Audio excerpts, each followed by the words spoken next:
Welcome to Voices of IFES. In this episode of World Assembly Talks, you're going to hear from Naomi Chandrasekharan. She's a zoology student and actively involved with Focus Sri Lanka. She explores how Psalm 16 can help us keep contented in and committed to God, our refuge. As I reflect on all that we've been through in the past 4 years, not only as a nation, but as a global community, I couldn't think of a better theme than what's been chosen for this year's World Assembly.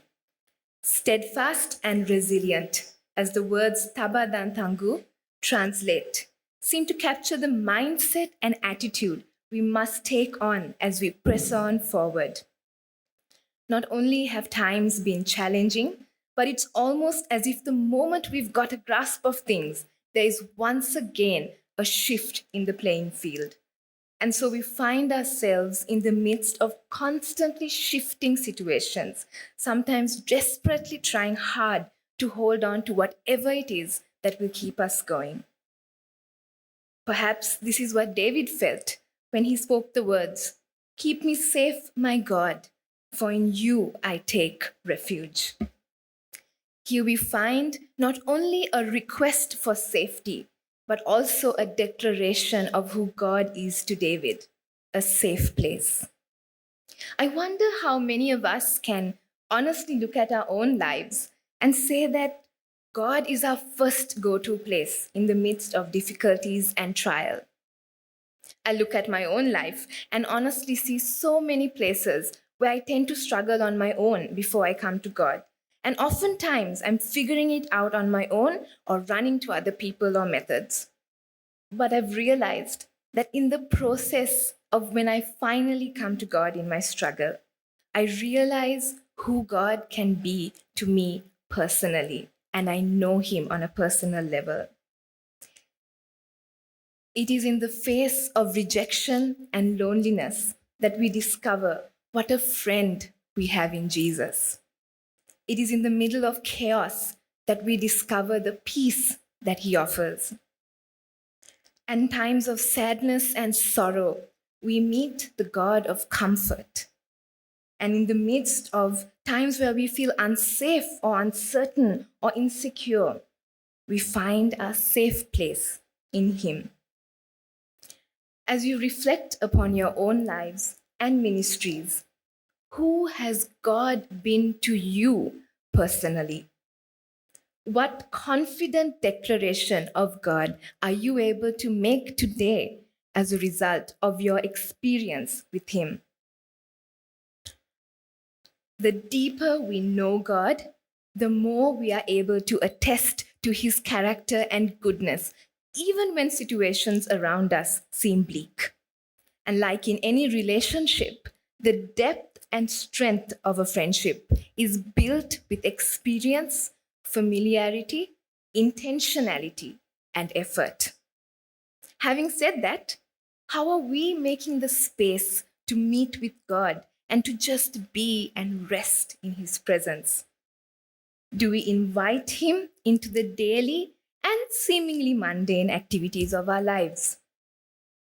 It is in that close and intimate relationship with God that David expresses his ultimate form of delight when he says, "You are my God. Apart from you, I have no good thing." Nothing else in David's life could come close to being in God's presence. Just this year, our national movement in Sri Lanka celebrated its 40th anniversary.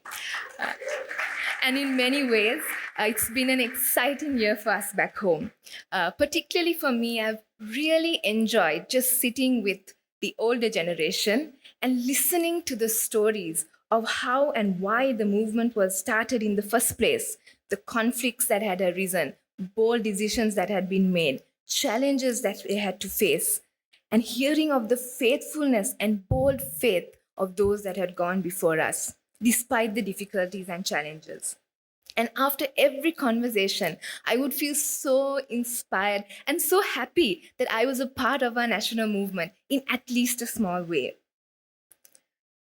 As we think of our students back home and the movements we represent, who are some of the people that have gone before you and served as your leaders, mentors, encouraged you and inspired you, and sometimes even challenged you? What about your friends and peers, those who serve alongside you, who've been there in the ups and downs, held you accountable, but also encouraged you during the difficult times? At this moment, I would like you to do something special. For some of us, those people are here in this room with us, but for some, they're back at home. But during this day, would you reach out to them and intentionally thank them for the role that they have played in your life? What a wonderful privilege it is to be surrounded by people who have walked in the faith. We live in a world where supportive Christian community is not available for everyone. This year, IFES celebrates its 75th anniversary. And when I look around the room at all of us gathered here today from different parts of the globe, in a little way, I can understand the delight that David speaks of as he remembers the holy people in the land. So many stories in this very room that encourage us to keep going as we see the fruits of what God is doing. The question remains, though, who are we passing that legacy on to? Contrasting with the community of believers, David speaks of those that run after other gods and the suffering that they would undergo. But could we really say that is true as we look around us? Are those who have chosen to live a life that disregards God and have completely rejected his way reaping the consequences of their actions? Our present world is built on principles and values that don't necessarily reflect the kingdom. Emphasis is placed on fame, success, wealth, and knowledge. And while those things in and of themselves are not bad, in our aim to achieve them, do we end up bowing down to those idols? I think of some of the technology we use, such as ChatGPT, which is a famous one. And as much as the advancement of the technological world is quite fascinating and has added to the convenience of life, what is it that we are really using this technology for? What are the implications of it on the long run? I have friends who maybe type in a few words and there they have their university assignment ready and they give it in. But really, is that right? Is it honest? Is it fair? Does it honor those who have done the hard work before us? And more than anything, does it rob from the true learning experience of discovering and exploring and reflecting on what we are studying in our universities? We often limit this verse to those of other faiths, where those who run after other gods. But perhaps it is a call for us to inspect our own lives and see on our campuses, where have we been tempted to run after and bow down to other gods? Every little decision that you and I make reflects what matters most to us and has priority in our lives. I'm pretty sure, like many of us, David too was tempted. And we see him using this beautiful imagery to see God's provision for him. He says, "You alone are my portion and cup. You make my lot secure. The boundary lines have fallen for me in pleasant places." Unlike the pagan gods of that time and the blood sacrifices that needed to be offered in the hopes that those gods would somehow bless the people and shower their favor on them, we see David turning to the good God who gives first, who offers himself first, and who is always good. And perhaps this is what David means when he says that those who run after other gods would face sorrow after sorrow, because they're actually missing out on the life of abundance and goodness that God has to offer, and instead toiling behind idols that lead to temporary fulfillment and have far less to offer than what God does. The cup, on the other hand, has both negative and positive connotations in Scripture. So in Psalm 116, we see the psalmist raising a cup of salvation as a thank offering. But in the Garden of Gethsemane, we see Jesus praying that the cup would be taken away from him, as it's used as a metaphor for the pain and suffering he was about to undergo.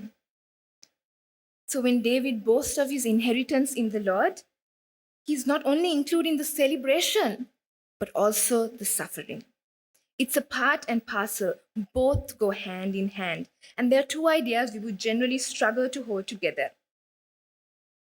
I'm aware that perhaps for some of us here, the idea of a delightful inheritance or boundary lines that have fallen in pleasant places or a secure lot may be things that we wouldn't identify with, we couldn't relate to. We come from areas or regions of conflict, areas where we are the minority. There is no religious freedom. And we feel as if though we are outcasts and aliens in our own nation. And it is to these very situations that David brings eternal perspective. In the last 4 verses of this psalm, we see the same words being quoted by Peter in the book of Acts, chapter 2, on the day of Pentecost. And in these last verses, we also find a prompting and encouragement to the listener to shift the focus from what is temporal to what is eternal. Last June, I was a bridesmaid for a wedding, and I clearly remember the instructor telling the groom, "Remember, you must always find yourself on the right side of the bride." And it's true, this was to be his pledge of protection, standing as her defense and shield, just as a soldier's bodyguard stands at his right side, protecting the soldier with his shield arm and leaving his sword arm free to deal with the enemy. And it's so beautiful to think that this is how David sees God when he says, "With him at my right hand, I will not be shaken." But what's even more interesting is how that shifts in the last verse too. "You will fill me with joy in your presence, with eternal pleasures at your right hand." A shift from my right hand to your right hand, indicating and reflecting his deep contentment in God's presence. And as a result of that contentment, we see his commitment. "I keep my eyes always on the Lord." A continuous, intentional action on his part. As I bring my message to a close, I would like all of us to close our eyes for a moment. What would it look like for you to partner with God as you build a national movement of students back home whose eyes are continually fixed on Jesus? Students who keep pursuing and running after God's presence in the face of challenge and hardship. They find their safe place in him. In these verses, Jesus is being referred to as the resurrection. And so whatever befalls us in our personal lives, on our campuses, and in our nations or across the world, because Jesus not only died on a cross, but he rose again, defeating death and every evil power, we have assurance and hope, not just for today or tomorrow or the short time we live on earth, but for all eternity. That is the hope David sets his eyes on, even when he may not have seen the fulfillment of the promise during his lifetime. This is the hope we fix our eyes on. Jesus is that hope. Thanks for tuning in to this talk.